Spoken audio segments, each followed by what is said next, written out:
Amidst the high-priced property market, rising interest rates can also affect the performance of your property. Higher interest rates may or may not slow the demand, but knowing the right homework to do will certainly protect you from any undesirable situations.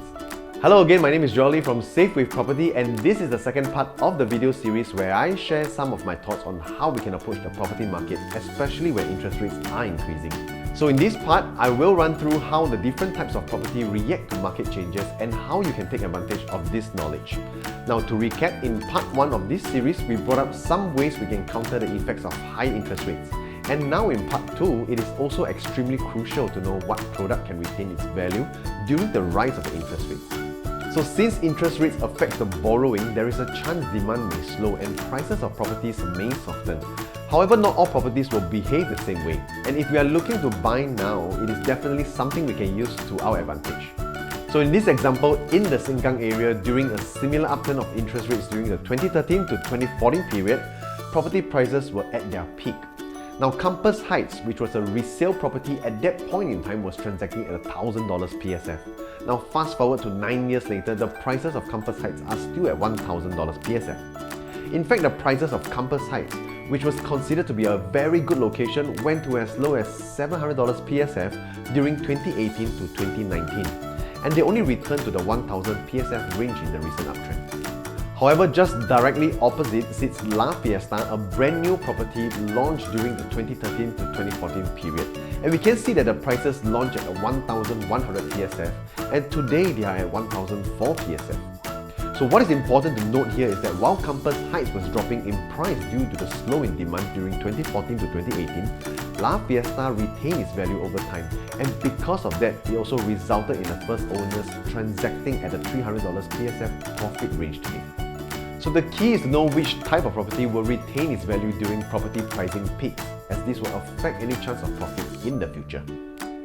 Now, in another example during the peak at 2013, we can see very clearly how these two properties side by side, Quartz, which is a resale property, and Jewel at Buangkok, which is a brand new property at that time, are both transacting at the same price range of $1,100 PSF.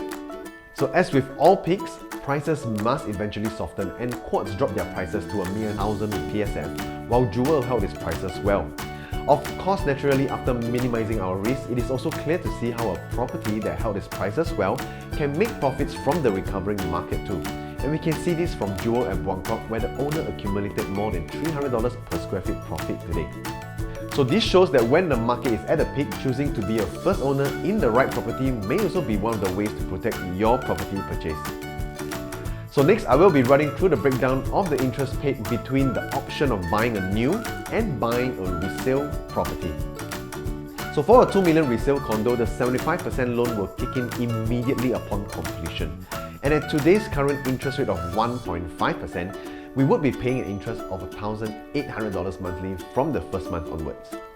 However, if we were to go for a brand new condo, the 75% loan will be in progressive stages. You can see that the interest paid is as low as $125 per month at the first stage of building, and up to $875 per month just before we collect the keys. So this works out to be less than 50% of the actual full interest if we were to compare it to the resale scenario of $1,800 interest monthly. But a huge concern here would be when the interest rates rises to 3%. The interest per month for the resale property will go from $1,800 to $3,600 per month, and that's a whopping $1,800 increase just on the cost of interest itself. Whereas for the new properties, it would just be an additional $875 per month. So the above are just examples of how the rising interest can affect you, but it should not be the only factor you take into consideration when making a decision to purchase a property today. Now, more importantly, I would encourage everyone to do their homework first before deciding what is best for them. Now, if you're unsure of what type of homework to do, feel free to reach out to me and I'll be more than happy to guide you. Now, thank you for watching part 2 of this series, and I hope you can find it useful for your next property hunt. My name is Joel Lee, and I'll see you in my next video.